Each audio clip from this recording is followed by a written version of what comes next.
వచ్చిపోయాడా KT Ramarao ఇంటి కదా వచ్చిపోయాడా రాలే పట్టభద్రుల ఎమ్మెల్సీ ఎన్నికలల్లా బీఆర్ఎస్ పార్టీ అభ్యర్థిని తీసుకొస్తా ఉన్నాడు. మనం ఇంట్లో పిల్లిని కనుక పట్టుకొచ్చినాడు పట్టుకొస్తా ఉన్నాడు. ఇక దీనికి ఏమో ఓటేయాలి. సోదరులారా, కేటీ రామారావు అభ్యర్థి వాడే అనుకుంటున్నాడు. ఒక మాట చెప్తా, హైదరాబాద్ చుట్టుముట్టున్నటువంటి భూములన్నిటినీ ఎవరు చెరబట్టిరన్నా? కేసీఆర్ కేటీఆర్. భూములను చెరబట్టినోడిని భూ వ్యభిచారి అంటారు. కేటీ రామారావుకు భూ వ్యభిచారం చేసేటువంటి అలవాటు ఉంది. సోదరులారా, మన సంపదను కొల్లగొట్టిన వాళ్ళు ఎవరు? కేసీఆర్ కుటుంబమే కదా.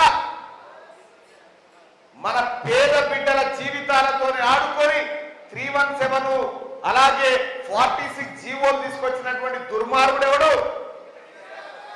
అలా ఇన్ని సుగుణాలుండి ఇన్ని బ్రోకర్ దందా చేసే కేటీఆర్, ఇన్ని లబదబలు చేసే రామారావు ఇలా సిగ్గు లేకుండా ప్రజల దగ్గరికి ఓట్లు అడగడానికి వస్తా ఉన్నాడు. ఒకసారి అద్దంలో చూసుకో. మీసం మెలేతా అంటాడు, ఉన్నాయి నీకు మీసాలు. అభ్యర్థికి లేవు, ఆయనకు లేవు. సోదరులారా, గిలతో అయితే అలాగే కేటీఆర్ తో గిలతో మొన్ననే అసెంబ్లీ ఎన్నికలంటే తన్ని అవతలకి వెళ్ళబడి మైపాచనం, ఎంపీ ఎన్నికలంటే ఇంకా జనంతో వచ్చిపోయింది. ఈ పట్టభద్రులను మెప్పించి ఓట్లలో గెలుస్తాం అనుకుంటున్నాడు. ఆ డ్రామారావుని డ్రామా దేవరికి నువ్వు చేయని దండ ఉన్నదా? నువ్వు చేయని చీకటి పనులు ఉన్నాయా? ఏ పామౌతులో చూసినా నీళ్ళంతా కలనే ఉంటాయి. నువ్వు జనానికి చెప్తావు.